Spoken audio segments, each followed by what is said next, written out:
কেমন আছেন সবাই? আশা করি ভালো আছেন। আজকে বই পরিচিতিতে একটা ইন্টারেস্টিং বই নিয়ে আলাপ করব। প্রথমেই বলে রাখি, এটা মূলত হচ্ছে আমার মানে পার্সোনাল একটা পছন্দ। যে বইগুলো আমার খুবই পার্সোনালি আমি খুবই পছন্দ করি বা আমি পড়েছি, সেই বইগুলো নিয়েই মূলত আমি রিভিউ করি না। আমি মূলত বইটা আপনাদের সাথে পরিচয় করিয়ে দিই। কেমন? So, এটার সাথে মার্কেটিংয়ের কোনো সম্পর্ক নাই। মানে প্রকাশকের সাথে বা লেখকের সাথে আমার কোনো কন্ট্যাক্ট নাই বা সম্পর্ক নাই। আমি জাস্ট আমার যেটা ভালো লাগে সেটাই করি আরকি। সো আপনার যদি বইটা ভালো না লাগে, নাই লাগতে পারে, কিংবা বইটা যারা অপছন্দ করেন, নাই করতে পারেন আরকি। সবার তো সব পছন্দ হবে না। বাট বইগুলো মূলত আমার খুবই পছন্দের, আমি পড়েছি। সো আমি জাস্ট পরিচয় করে দিচ্ছি আপনাদের সাথে। আজকের একটা মজার বই আপনাদের সাথে পরিচয় করে দেবো, সেটা হচ্ছে আন্তর্জাতিক আইনের মূল দলিল। আপনার আবুল ফজল হক স্যারের বই এটা। বইটা হচ্ছে বাংলা একাডেমি থেকে প্রকাশিত হয়েছিল।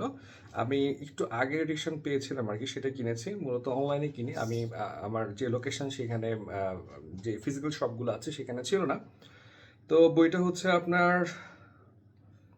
আপনার দ্বিতীয় আমি কিনেছি হচ্ছে আপনার দ্বিতীয় পুনর্মুদ্রণ আহ, জানুয়ারি 2011 সালের যে সংস্করণটা সেটা আমি কিনেছি। মোটামুটি অনেক বছর আগে, প্রায় 17 বছর আগে বই আর কি। তো দেখেন, বইটা খুব ইন্টারেস্টিং লাগছে এই জন্য যে আমার অ্যাকচুয়ালি আপনার বিভিন্ন আপনার যে সংবিধানগুলো আছে বা বিভিন্ন আপনার বায়োলজগুলো আছে সংগঠনের প্রতিষ্ঠানের, এগুলো আমার পড়তে খুব ভালো লাগে।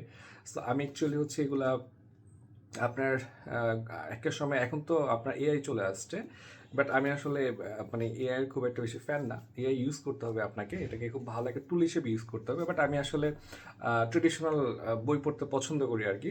তো আমি মোটামুটি প্রিপারেশনের ক্ষেত্রে বা যে কোনো জায়গাতে হচ্ছে আমি মানে ফিজিক্যালি গিয়ে বই কিনি, এবং মানে বই মানে না ধরলে আসলে পিডিএফ বইটা পোষায় না আর কি।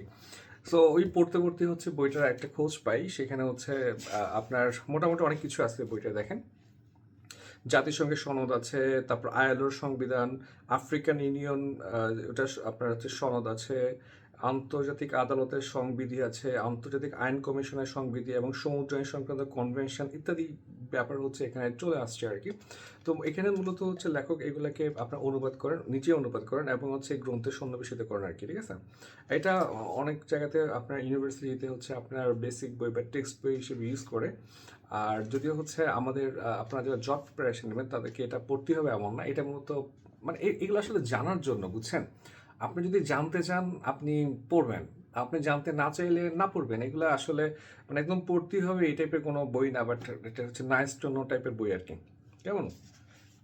তো বইটা হচ্ছে আমার খুবই ভালো লাগছে। এখানে হচ্ছে আপনার বিভিন্ন ধরনের সংগঠনের কিছু আপনার আহ, আহ, যে সংবিধান বা বাইলজ সেটা নিয়ে আসছে।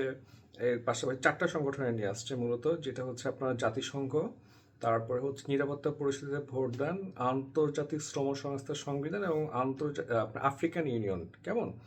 তারপরে হচ্ছে আপনার আন্তর্জাতিক আদালতের সংবিধি নিয়ে আসছে, সমুদ্র আইন নিয়ে আসছে, মহাকাশ কূটনৈতিক সম্পর্ক, চুক্তি সংক্রান্ত আইন, এরকম হচ্ছে এখানে আপনার হচ্ছেন আপনার অষ্টম অধ্যায় আছে প্রাকৃতিক সম্পদের উপর সার্বভৌমত্ব, নবম অধ্যায় হচ্ছে মানবাধিকার এবং হচ্ছে আত্মনিয়ন্ত্রণ, হ্যাঁ, এবং কিছু সহচুক্তি আছে।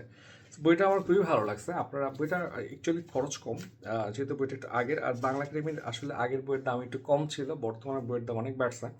আমি গত পরশু দিনে একটা বুক অর্ডার করলাম বাংলা একাডেমির ওয়েবসাইটে গিয়ে। ওরা খুব ফাস্ট সার্ভিস দিয়েছে, মানে আমার শহরে চলে আসছে অলরেডি, বাট আমি পিক করতে পারি নাই, কারণ হচ্ছে পাঠাইতে ওরা, তো ওরা হচ্ছে আমার ইনস্ট্রাকশনটা ফলো করতে ভুলে গেছে, যদি ওরা সরি বলছে এবং আমাকে সানডে প্রোভাইড করবে বললো।